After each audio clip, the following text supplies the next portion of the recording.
You have found Behind the Lines presented by BetMGM for Week 10 in the National Football League. My name is Stephen Andress, joined each and every week on this show by the trading manager over at BetMGM, Christian Cipollini. In this episode, we will look back at the week that was betting in Week 9 in the NFL, the biggest public wins, the biggest public losses.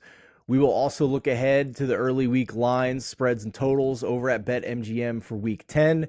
And I'll share a couple of early week bets I have already put into the account. First of all, Christian, how are you? Great to have you back. Yeah, hey, great, yeah. And I hopefully have some good news for the public this week, too, so. Oh, well, it's been a couple of beat downs by the book to the public over the past couple of weeks. Overall, I think the public's had one winning week. Are you hinting that the public got their second winning week this week? They sure did this one. This one was definitely a public winning week. Wow. All right, so let's start with the good news. What were some of the biggest public wins in week number 9? Yeah, so it started out bad for the book on that 9 a.m. matchup. We were fortunate to not get as many points as people thought, so that helped, but we were definitely lopsided on the Chiefs. So Chiefs winning wasn't good for us. We started off bad, but then it just never got much better. The Browns winning was bad for us. Ravens crushing them was bad. Las Vegas Raiders beating the Giants, not good for us, and then the Eagles as well. And then even into Sunday night, we were rooting for the Bills and couldn't get that one either. So last night was 50-50. We were okay there. That one didn't kill us, but yeah, we really didn't hit on a bunch of them this week. Ring the bell for the public. The public had a big week here. So here's the question I have for you on that Chiefs Dolphins game. If I'm not mistaken, some late money came in on the Dolphins to make you guys move the line a little bit more towards Miami before kickoff. So it sounds like to me the sharp professional money was very much on Miami for that game, but you had a lot more public tickets on Kansas City. Yeah, we ended up taking a $400,000 bet on Kansas City minus 1.5, like a little bit closer to game time too. So, Wow. So that one didn't help. But even if I took that one out, we were still public side on the Chiefs there. So yeah, like your assessment is correct there. It was the sharps that liked Miami that moved it down closer to the game time. Nevertheless, the way that game played out, Chiefs get out to a big 21-0 lead, but part of it was from a fluky turnover where I thought forward progress was stopped. They ruled it a fumble, got returned for a touchdown, and then they hold on for dear life like they've done a lot of weeks this year. So I still have questions about the Chiefs offense, despite Patrick Mahomes being the quarterback. It seems like they're still it seems like the margin for error is a lot smaller for this offense than it's been in recent years. So my question to you is, do you still have the Chiefs as your number one team in your personal power ratings? And if so, am I correct in assuming that the margin to the other teams is a lot smaller than it has been in past years? Yeah, it's going to be hard to not give Mahomes the benefit of the doubt with 2 Super Bowls and the reigning Super Bowl champion. They're still 7-2, whatever they are. They still find ways to win. There's definitely question marks. I won't be surprised if they get beat and don't end up making it to the Super Bowl, but in the same vein, I won't be surprised if they end up back in the Super Bowl again too. So there's definitely some issues, things they got to clean up, but they're still definitely the number one team. But at this point, you're still going to have them favored over everybody else on a neutral field. Yeah. I mean, that game is probably going to be the closest you'll have outside of maybe the Bengals. Chiefs were a slight favorite there. I think it would probably lean the same way for most teams in the AFC at least. That's interesting that you mentioned the Bengals, but I want to save that until we get to them and their game in Week 10 here. That's very interesting to me that you mentioned Cincinnati, given how much of a roller coaster they've been on. But let's also talk about some of the public losses in Week number 9. Where did they take a licking in Week 9? Yeah, there wasn't many, but Chicago covering late helped us. We were actually taking a little bit of Panther money, which was rare. So that one helped. Outside of that, there really wasn't much more. Green Bay was okay. There was a couple that were okay. A lot of these games this week were tight spreads, so under three. Yeah. Which tends to give us a little bit of two-way action. So we're okay on a lot of these outcomes, but it was a few of the important outcomes that we didn't get, which kind of swung things. So like that early game was kind of primetime game, or at least we end up getting primetime money. The big game of the week was Eagles Cowboys. That one, didn't go our way, and then the Sunday night primetime didn't go our way either. And then last night being a mostly 50-50 game, there wasn't enough for us to claw back. We talked about on the Megapod not wanting to lay the points with the Saints because they're just so inconsistent, and despite the fact that they're facing Tyson Bagent in this game, and sure enough, the Saints could have a +5 turnover differential in the game and still only win by 7. Like, it's just incredible. But I tweeted like 3 times late in that fourth quarter, like, oh, the survivor people who pick the Saints are gonna move on. They're gonna survive this. And then they go 3 and out and give the Bears another possession, and then they have a chance to tie the game. It's just like, and then they miss a field goal, and then the Bears get another chance to tie the game. It's just like, oh my goodness, they couldn't wrap it up until the very end. It was just a brutal watch. Even if in a winning game as a Saints fan, you had to walk away and be like, oh my God, this is just like, there's no hope for the future for the rest of the season, even if they do make the playoffs. They're So probably going to win the division. yeah, welcome to the NFC South, I suppose. Okay, Christian, let's transition here to week number 10 and take a look at the early week spreads and totals over at BetMGM.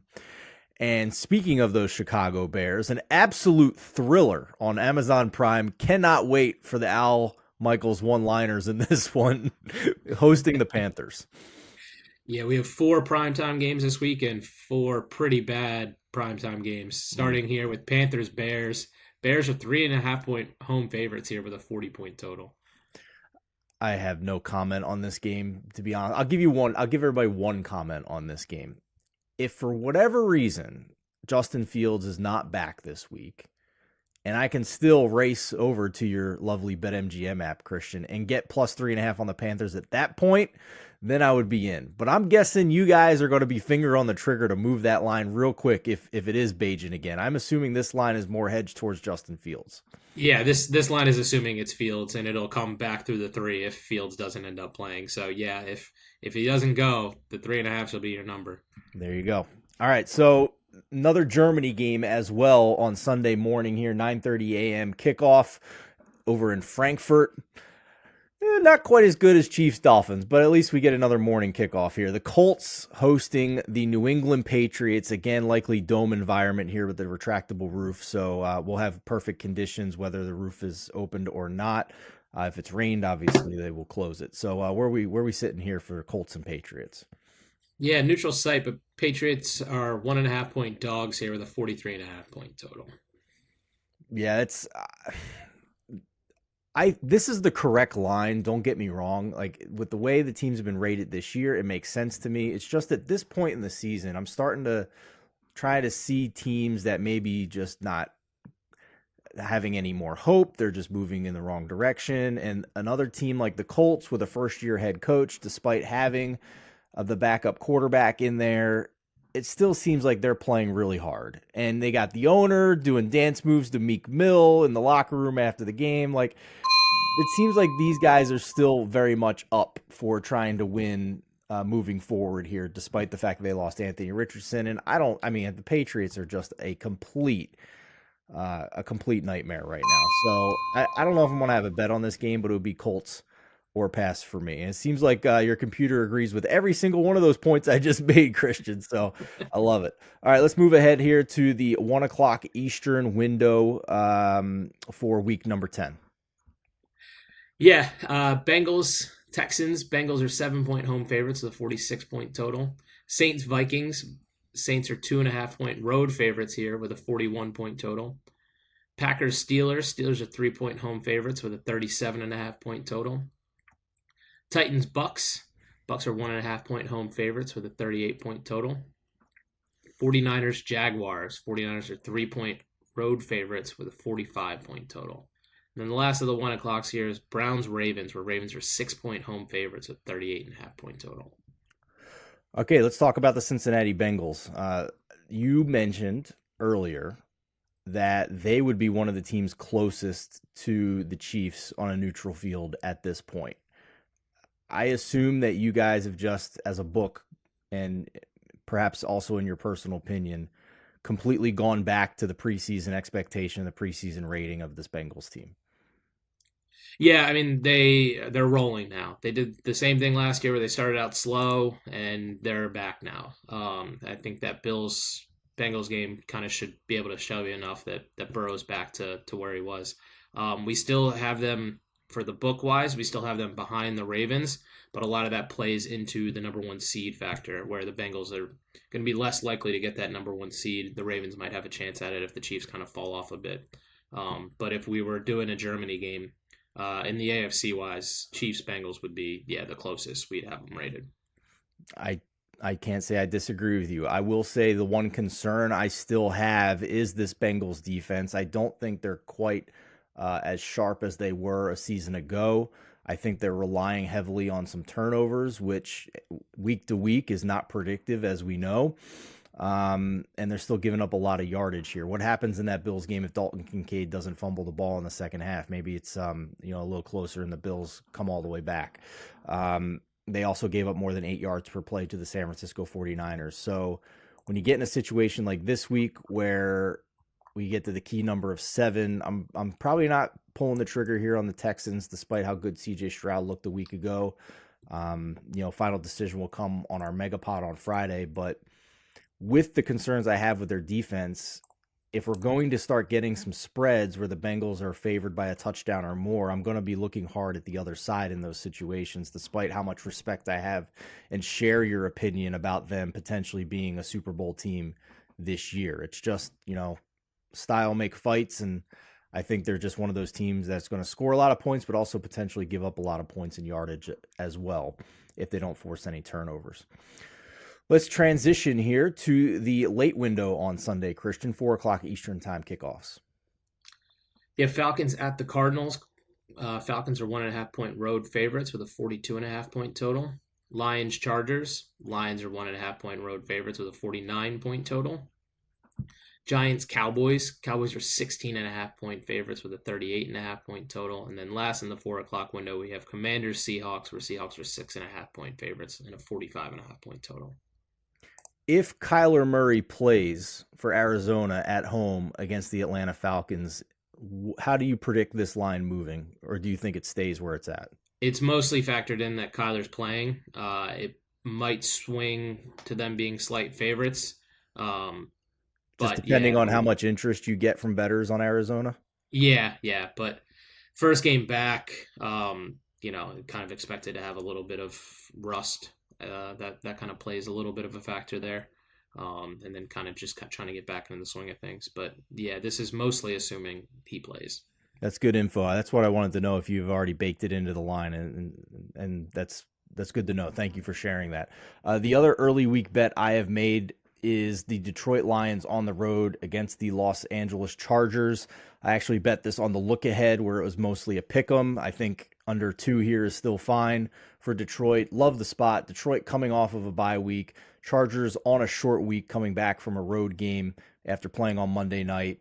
The concerns that you typically might have with Jared Goff playing on the road, I think, are mitigated in a stadium that doesn't really have a home field advantage. And also, it's basically a dome. So he's going to basically have the friendly confines that he gets when he plays in Detroit as well. And, if you listened to the Megapod last week, you heard me say that Justin Herbert is not a top 10 quarterback by advanced metrics this year. He's actually just slightly above average. And I think that this Chargers defense, despite how Zach Wilson looked on Monday night, is still one of the worst defenses in the NFL. And I think the Lions are much more built to take advantage of that in this game. So Lions at close to a pick 'em was an easy bet for me this week, and I locked it in. And I'd be fine still laying 1.5 here on the Lions in week number 10. Sunday night and Monday night football, Christian, what are we looking at? Yeah, well, if you like last night's game, you get another one here. Jets at Raiders. Oh, Jets are man. 1.5 point favorites at home with a 36 point total. And then Monday night, Broncos at Bills, where Bills are 7.5 point favorites and a 47 point total. I haven't looked at any reports from the post game on Monday night. You tell me if you've heard different, but I'm actually wondering if Zach Wilson's actually going to be the starting quarterback this week for the Jets. After what we saw last night with a very gettable defense and what he put out there in a big game, I mean, that's potentially a tiebreaker scenario if at the end of the season with the Chargers for a wild card spot. I don't know how you can move forward with Zach Wilson at this point and combine that with what he did against the Giants, another gettable defense, and now Max Crosby coming in here against Las Vegas. I wouldn't be surprised if they elevate Trevor Siemian from the practice squad to make him the starting quarterback. Uh, I know you don't probably have it in front of you, but just off the top of your head, if you had to make an educated guess, would you move the line? Is Trevor Siemian a downgrade from Zach Wilson, or is it actually neutral or an upgrade? Like, how would you view that if that quarterback change happens? It's probably a bit neutral, maybe just a slight edge to Simeon, but it's a lot of this is more of the offensive line issues Yeah, and just kind of assuming that Trevor Simeon isn't going to come in here and just blow things out of the water. He really probably would just be a slight upgrade, and I think more of the a lot of I mean Zach Wilson obviously hasn't looked good, but the problem really lies on that offensive line, which isn't going to get magically better by putting Trevor Simeon back there. yeah, it's a great point, and they're not getting healthier this week. They lost a lot of guys, so Max Crosby's got to be just licking his chops for this one. That dude is an animal, man. I mean, it's a shame like he doesn't get as much attention as the Watts and the Garretts and the Parsons of the world, but man, he's amazing. He is absolutely amazing. He's a problem for offensive lines. Um, Last question for you here with this Buffalo Bills game being 7.5 point favorites against the Broncos. What's your opinion of the Bills at this point? I mean, coming into the season, they were basically a top three team. I think if you look at our power rankings for this week at thelines.com, where we try to rank each team as who would be favored over a neutral for that particular week, our staff is pretty much aligned. This is not a top five team in the NFL at this point, despite having Josh Allen. Do you agree? Yeah, I mean, right now they are just a slight favorite to make the playoffs, minus 115 to make the playoffs. So, I mean, it's Wow. the way they've been playing. The defense has been bad. They play a lot of hero ball, which can get them in trouble, especially when the defense isn't playing as well. Uh, I I wouldn't want to play them in the playoffs still, just Yeah. because they are explosive and they can compete with the best of them, really any week. But the way that they're currently playing, I mean, making the playoffs now is about 50-50, a little bit more in their favor. So it'd be hard to put them in with that top category, considering the fact that they're going to have an uphill battle the rest of the way here. Man, I hadn't checked their playoff odds. I thought we were moving towards that point, but here we are. We've made it where it's basically a coin flip. And you talked about their play. That makes sense to me. As we sit here right now, looking at the playoff picture heading into Week 10, they are the 8 seed on the outside looking in. They are 5-4. They are behind the Bengals, who are at 5-3.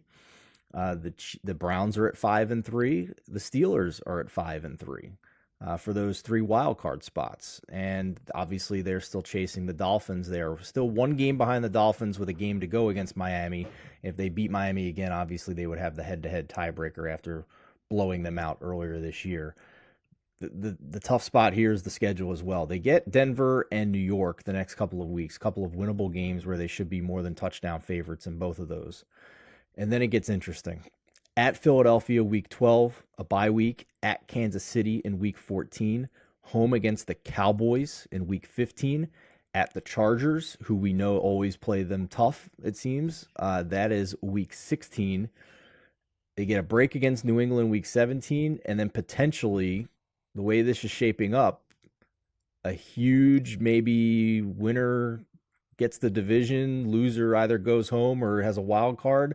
Week 18 at Miami. So circle that. That might be your flexed in Sunday night football game, week 18 for the Bills and the Dolphins. And just fascinating that we've gone from one of the favorites to win the Super Bowl to now 50-50 coin flip on whether they Yeah. will make the playoffs. And oh, by the way, Buffalo fans, if you haven't looked yet, don't go look at your salary cap situation for next year. I mean, the window might be closed after this year. It's a brutal salary cap situation for the Bills following 2023.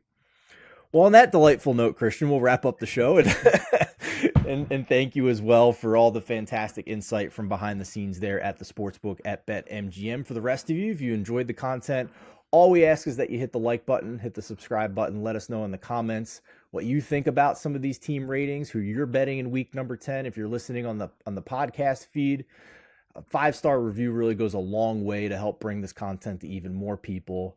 if you enjoyed it as well. We thank you for taking a moment to help us out on that end and wish you the best of luck with your bets in week number 10.